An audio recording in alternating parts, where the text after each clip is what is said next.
Hi everyone, how's it going? Um, whilst I was basically doing my daily readings, I came across a video that was voiced by a young woman who talked about not being the girl that boys date properly, right? And it's a video on TikTok. Just clicking I am not the girl boys date and you'll find it on TikTok right there. I thought it was a very sad video. I thought it was a very powerful video because really it was talking about how she felt being treated the way she was by, the men in her life. And I felt like it was really courageous because the thing is that it's one thing in a world that slut shames women in the first place. It's one thing to kind of open up about boundaries that have been very clearly violated, like abuse that's clearly happened in your life. And please forgive me, I'm not minimizing abuse or minimizing the people who go through it, but it's one thing to say that, and it's another thing to admit to the cycles that you yourself have put yourself in with regards to dating. And I felt like that young lady wasn't necessarily blaming men or even blaming herself, really. It just felt like she was talking about how she feels, talking about how she feels about her own self-worth. And again, I feel like that's very brave because in a world like this, even in the so-called woke era, it's looked down on to talk about your vulnerabilities and your feelings because a lot of people are scared and broke and they want somebody to take it out on. So to do that at a time like this is very brave. Now, my thing is this. This is not aimed at anyone in particular, but what I notice is that when women talk about things like this, even if they're not saying it in an accusatory tone towards men or boys, here come the men, guilty dogs barking, talking about, oh, well, it's your own fault. Women are not wives anymore. And I'm like, what are you talking about, bro? Clearly, she's not, she's talking about how she feels and, how her self-worth is basically in the floor because of all the cycles she's put herself through. So you're coming in here accusing her of not being wife material or not being the type of woman you settle down with, or first of all, she already said that. So what exactly are you trying to prove here? This seems like you're a guilty dog barking. Either you've been hurt by a woman in your life, or you're the one who has been treating women as less than because they didn't fit in with your fucking status grabbing. Do you understand what I'm saying? Because the way these situations happen with men dating women that they think are less than them and therefore just treating them like an afterthought, there are multiple things behind that. And the first thing is that, both men and women are subjected to a very narrow standard of power. Women is narrower than men because there's the moral aspect we have to think about as well.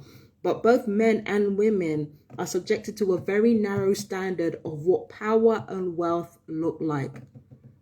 Power and wealth in our minds, because remember, our brains crave safety. Power and wealth are about safety, right? So of course there are billions of people around the world increasingly striving towards a very narrow standard of what manhood or womanhood actually is. All right. So that's the first problem. That leads to the second problem. We have men who are engaged in the fight or flight response when it comes to relationship, or masculine people engaged in fight or flight. And then we have women or the feminine who are engaged in tender befriend or just accepting what's going on. And even in this day and age, a lot of women are basically told that their worth is dependent on a man's approval. How many times have you heard the phrase, are you able to keep a man?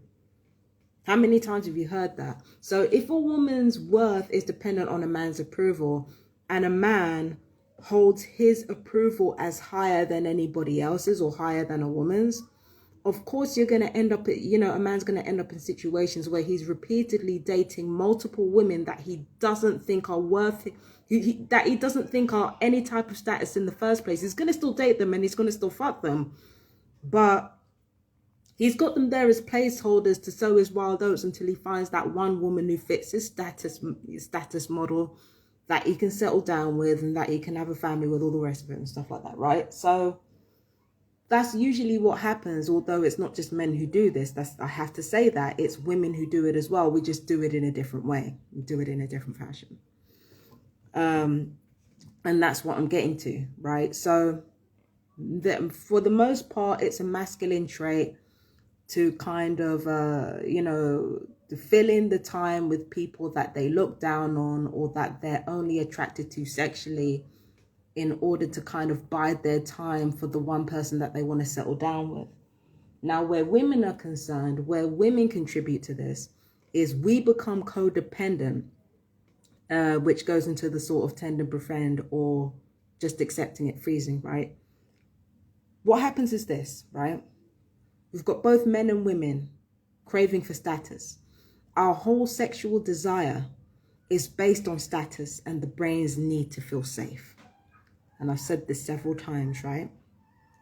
So what the woman will do is she will go after the best, you know, who she sees as the best type of man or the most high status type of man in her own mind. Even if she doesn't think she's doing that, she will do that. She will go after the most high status man in her own mind, and what she'll do is she'll continuously accommodate him in order to keep him around. This is where us women have to take accountability for this, because we are chasing after men who, you know, who we feel represents a certain level of status, but it doesn't occur to us that men are looking for the exact same thing. Men are looking, the men that we feel are high status and stuff like that, they're looking for the exact same thing. Ergo, they don't want us. And instead of accepting that, instead of thinking to ourselves, maybe we need to switch up how we view ourselves and how we view our, you know, how we view our bodies, how we view our lives, how we view our talents and intelligence and stuff like that. Instead of doing that, we will go out of our way to try to be a cool girl for these men.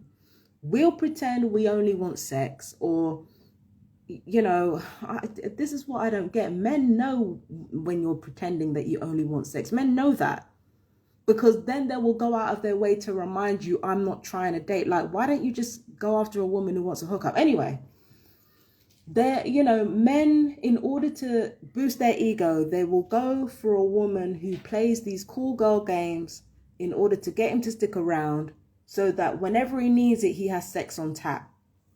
So they prefer to go after needy women who are looking for that status and don't think they can get anywhere else. Those types of men that young lady was talking about, even though she wasn't really coming after men like that, those type of men, they are highly, highly insecure. They're just as insecure as the women they're treating like garbage. They're just as insecure as those women. It's just that insecurity is manifesting in keeping needy women around to satiate their own needs and their own. Do you understand where I'm going with this? Okay, they're doing it just to satiate their own needs and satiate their own egos. And in the meanwhile, the woman is doing the exact same thing, only she's prostrating herself in front of somebody that she sees as high status in order to vicariously achieve that status. The man is trying to achieve that status through having these multiple women who want him so that he can turn around and brag about it to his friends. And the woman is trying to achieve that status through being with him, not realizing that he's actually decreasing her reputation, not only through sleeping with her in the first place, but talking about her to everybody else, saying that she's not worth it, or she's a hoe or a slut, or, you know, she did this to my dick and all that type of stuff. This is the thing. Men and women are doing the exact same thing. It's just the ways in which we're doing it. We're all seeking status because that's what our loins desire. Our loins desire, let's be real, Safety. Again, I'm going to come back to that point. Safety. Our brain and our junk are on the same page. They both want safety, and they will gravitate towards anybody who represents essentially who we want to be or what we want to have in our lives.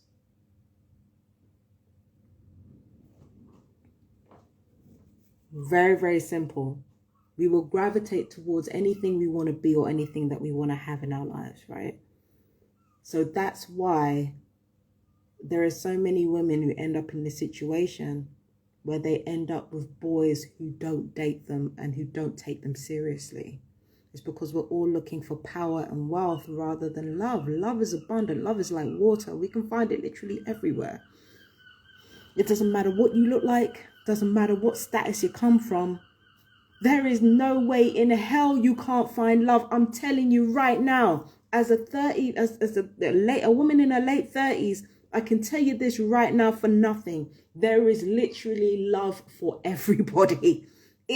There is no such thing as love for there is no such fucking thing. There's no such thing. I can tell you this right now for nothing. There's no such thing as you not having love in your life, or you not being able to have love in your life. The problem is you're treating love like economics. You're treating love like a business. You're trying to find the person that you can get the most status from, rather than trying to find the person who is the most emotionally supportive, reliable, kind, decent. You're trying to find somebody, you're trying to make somebody who doesn't value you so that you can feel like you've won or you've conquered something, rather than taking a chance on somebody who already sees you and already loves everything about you and makes you feel human, not like a god or an insect, but somebody who truly values you and either makes you feel human or recognizes your humanity. We're not looking for these things. Instead, we're looking for status. That's how we end up in a situation over and over again where, I'm not going to say predatory because I don't think that's fair. But I'm going to say this is how we end up with uncaring men who are, sleeping with multiple codependent women, knowing full well what they're doing and breaking their hearts. And this is how we end up with women breaking their own hearts by repeatedly being with these people. This is not how love is supposed to feel.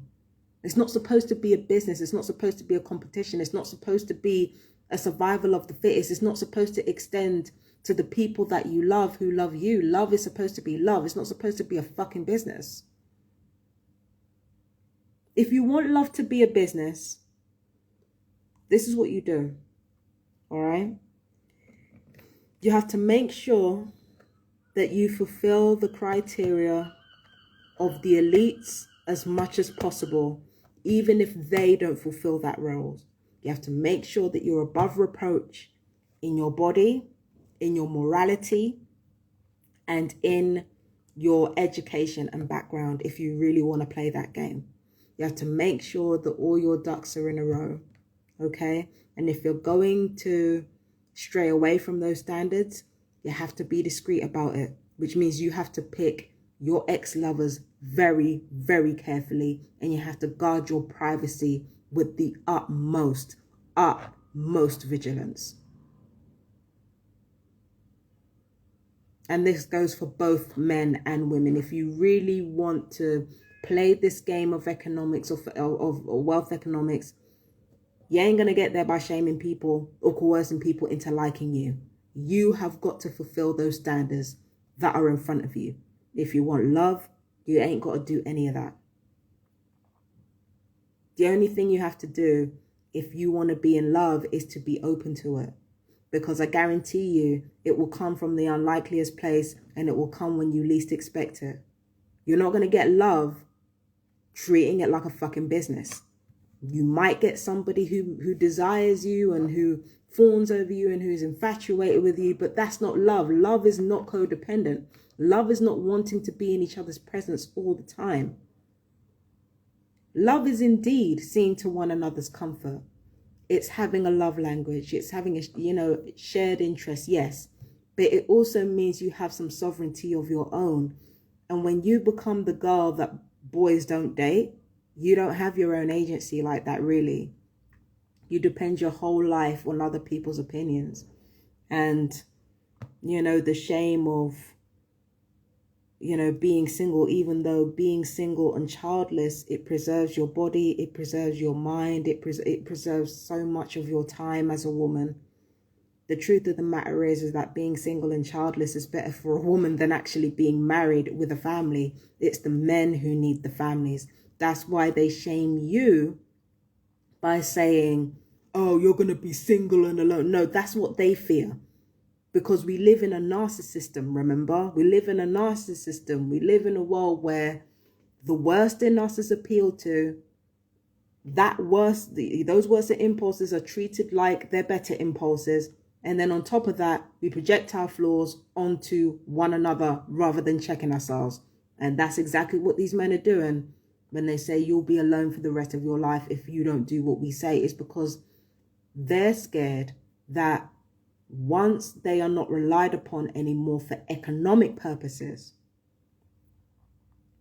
that all the standards that they uphold or all the standards that patriarchy upholds loses its value. And if it loses its value, then they lose their power. Because that's what this is all about. It's all about control. When you turn a relationship into an economic proposition or a business proposition, it becomes about power. That's why we end up with so many codependent young women and so many evasive young men. Even though men and women is, again, it's not as simple as that, because, you've got all kinds, different kinds of people in the world. It's not as simple as that. I've simplified it to its nth degree, right? But, I recognize that it's not that simple.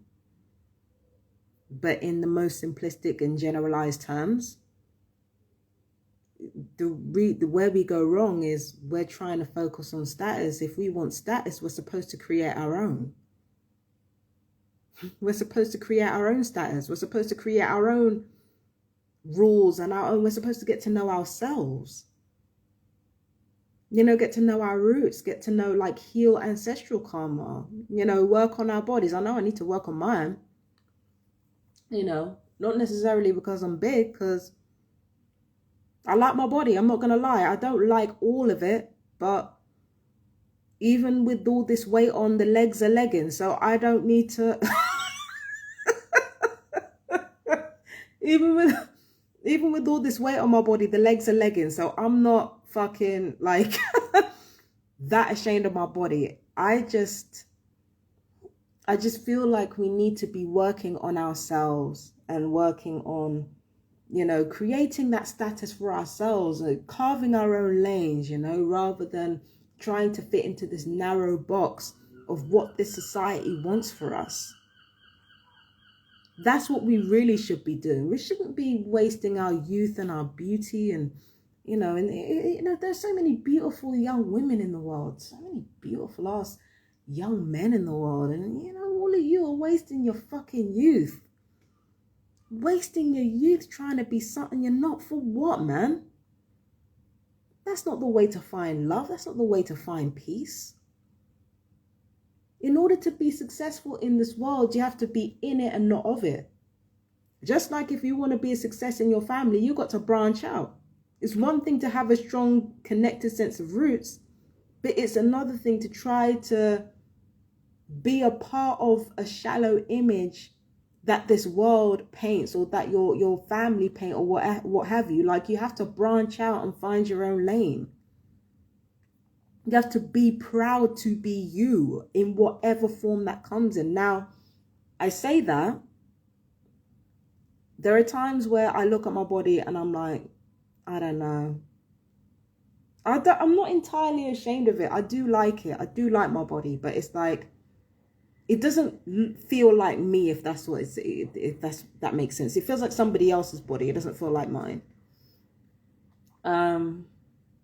there are times where I feel like that. There are times where I battle with internalized racism, sexism, sometimes even fat phobia. I battle with internalized queer phobia as well. I battle with a lot of internalized shit every day. I'm not without my problems. I have borderline personality disorder. And on top of that, I have hormonal issues with, and sometimes that shit is like a powder keg. You understand what I mean? And all it needs is the wrong fuse to fucking light it. But, I'm not without my problems, but, I'm a big advocate of talking therapy, and I am a big advocate, especially of validation therapy. And I feel like the more you go through as a human being, the more marginalized you are, the better validation therapy is for you. I'm a big advocate of therapy. I do what I love to do every day. You wanted to see the fun I was fucking having when I was doing my daily readings today. I was having the most fun. But that is a normal day for me. Singing and dancing and working, even though, it's not really work. I'm not getting paid yet. Singing, dancing, and doing my readings, like, that's a normal day for me. It's a normal day for me to do what I love.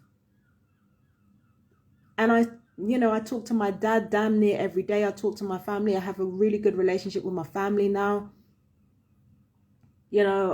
I have friends that I love dearly, wouldn't change for the fucking world. Like, it's just, and plus I'm part of a really strong community of people as well. Like, I'm a targeted individual. I'm part of the targeted individual community. And even though, like every community, it's got its good people and it's bad, I have to say that the targeted individual community that I'm friends with, they're some of the most loyal and fucking down-to-earth people I've ever had the pleasure of communicating with in my life. So I'm, in a weird way, even though I've been through the most terrible shit in my life, I'm also the happiest I've ever been because of what's come out of it. Like, you have to find your own lane. I'm finding my own lane. I'm not entirely there yet because I've still got a way to go. But finding your own lane is so important, and the earlier you do that, the better. The earlier you do that, the better. I'm very, very happy to have reached this age without compromising my values, without compromising who I am. I'm very happy to have reached this stage, but I'm not done yet. There are certain things that I want to do. There are a lot of people my age and older who wish they could go back and change everything because they weren't true to themselves. They didn't allow themselves to make mistakes. They didn't connect with their feelings. And as a result, they ended up hurting the people around them. Now, I told you guys I want to lose weight, but the one thing I don't want to do, I don't want to lose any weight with transferred anger. I ain't doing it in the name of fat phobia. I'm doing it in the name of loving myself and wanting to, you know what? If the fat goes, then the fat shaming is going with it. I ain't carrying it with me. If I see other fat women doing their thing, I know exactly how I'm going to feel. I'm going to feel happy that they're winning. Because I know it's not about them. It's about me doing my thing. And that's when it comes to relationships, you need to have a sense of sovereignty where you can see other people win and you can feel happy for them winning. Because once you have that mindset, it becomes very, very easy for you to find people who are of your wavelength. There's no power struggles. There's no bullshit. You talk things out. You hash it out. Even if it's uncomfortable, you challenge each other to be better. You have separate lives of your own so that when you come together, you have something to talk about. Like, it's all of these things are important for any relationship. And even if it's casual, like for any relationship, it's important to have a sense of self and know what you want.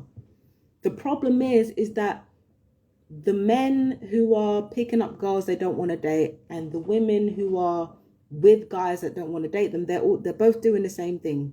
They're both suffering with the same affliction. They're both insecure and they're both codependent as hell. They just express it in different ways. But that's what happens when you don't have an identity of your own. It's so important to have that. You understand? Going back to that original video, again, very honest, very vulnerable. I respect it.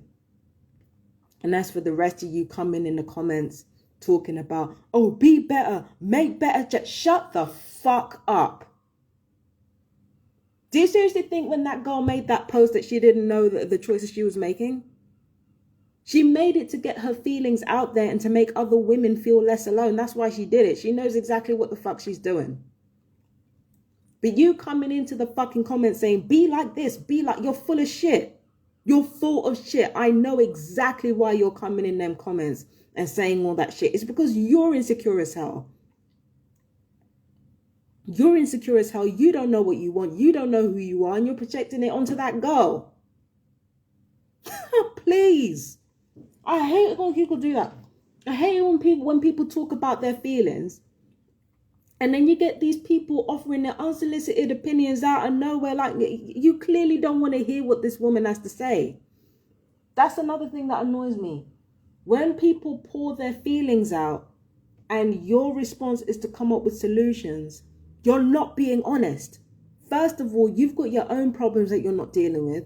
The second thing is, right, is that you don't want to hear about people's problems. But instead of just fucking saying that, you'll come up with a bunch of solutions and opinions that are glib, superficial, and weak as fuck. Nobody needs to hear that. If you don't care about what this young lady is going through and you can't empathize, shut up. Let somebody who actually cares speak. Let them speak. Let them empathize. Leave people with some space. Stop making everything about you, like, without making everything about you. Stop being passive-aggressively, like a passive-aggressive victim. Because that's exactly what you're doing when you're fucking, you know, when somebody's trying to say how they feel and you come in with a whole bunch of solutions nobody fucking asked for. And before anybody says that, I've done that. I've done that, so I know what I'm talking about. And I know in the behavior, when I see it from other people, they will come up with all kinds of solutions. We'll just do this, we'll just do this, we'll just do this, as if it's that easy so that it will stop somebody crying. No. If you want to hold space for somebody who's going through something, hold space for them. But you popping off at the lip when you barely have your own life together, it's disingenuous. It's disingenuous. If you don't want to hear people's problems, you don't have to listen to it. I swear you don't. I swear you don't have to listen to it. Just walk away. And especially online, are you kidding me? That's the easiest place to walk away from. That's the easiest place to walk away from. That young lady created that video because she wanted somebody to empathize with her and she wanted to empathize with others going through the same situation. That's the whole point of that video. Empathy. You understand? And then you've got guilty dogs, a guilty dog, a bark in a fucking comments. Lord God. I'm sick of this shit. Be this person, not this. But you don't know what the fuck you're doing. Have better standards. You don't know what you're... Sit down. Sit down. You don't know what you're doing about be this person, be this person, be this person. Yeah. You not know what a rasp I go on.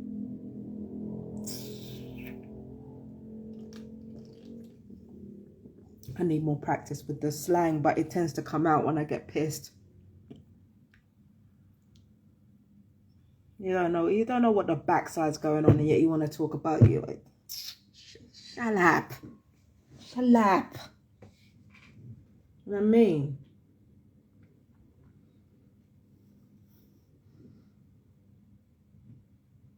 It's silly. But yeah, shout out to that young lady who made that video. And yeah, finding your worth is not as easy as this is what you got to do.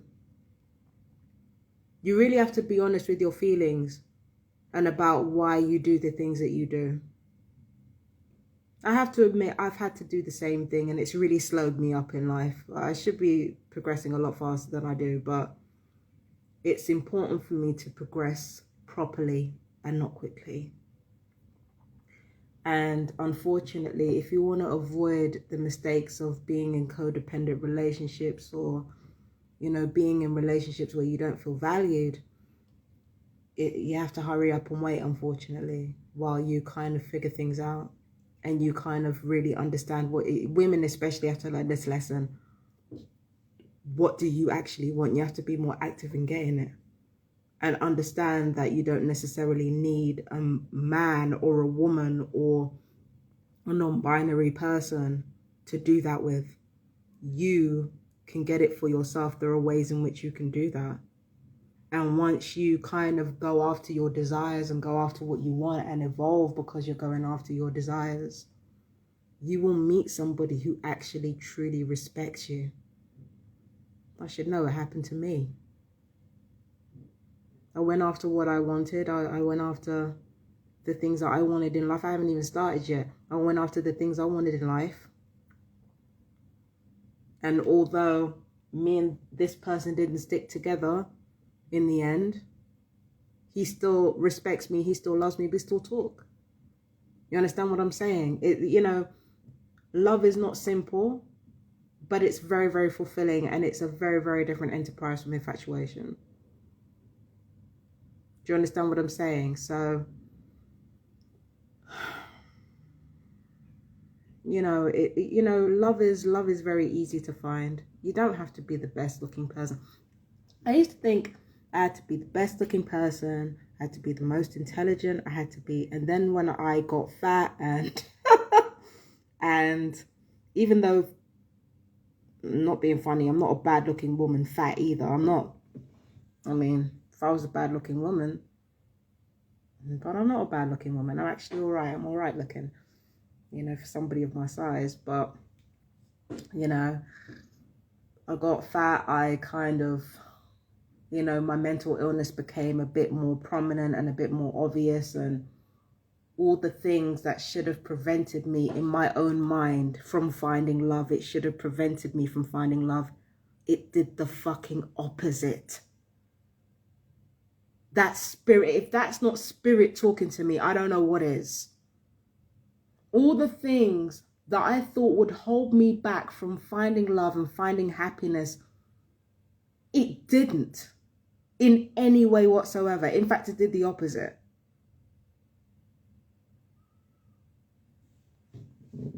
It did the opposite. The problem is that people want to do healthy things for the wrong reasons, you know, to be in love or to that, and then like, and then turn something healthy or something wise into something toxic. And people do that all the time. You're not gonna find love if you're fat. You're not gonna find that. All of that is bollocks. It is such bollocks. The only reason you need to take care of your health is because of your health, and that's it. But people want to shame you over that because, again, they're insecure and they don't know what the fuck they're doing and they need to project. It's as simple as that. They don't care. These people do not care about your well-being. Nobody really cares about each other's well-being like that. And especially at a time where everyone's broke and resources are drying up, everybody wants somebody to blame. Don't nobody care about one another like that. So you might as well live your life for you. My life is proof of what happens when all of your misconceptions about what love looks like and about what happiness looks like falls flat on their ass. I am fucking living proof of what happens of when all your preconceptions about what love and happiness look like fall flat on their fucking ass. And they absolutely did.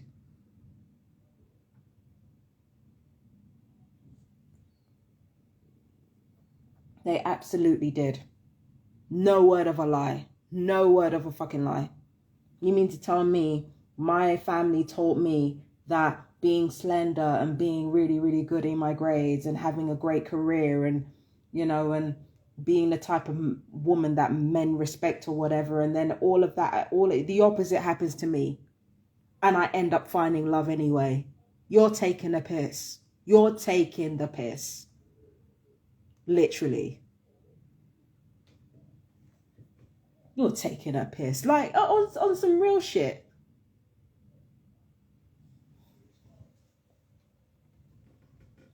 That's exactly what I'm saying. When I say falling into these unhealthy cycles, it all comes back to treating love like economics. Love is not career. Love is not career. These narrow standards that we're trying to accomplish, that's for work. But that's exactly how we're treating relationships, like another extension of the fucking office. And it leads to people getting hurt. And children are brought into the world because of that hurt as well. So there's a cycle of trauma that's just kind of never ending until we learn our lessons and until we learn, you know what? You've got to do better. Anyway, I gotta go. I've rambled enough. But I'm going to post the original TikTok video in the description. I hope it takes, because last time it didn't take on YouTube, but I don't know. I might post it in my description though, see if it works then. Anyway, love you guys. Take care. Peace and blessings. Bye-bye.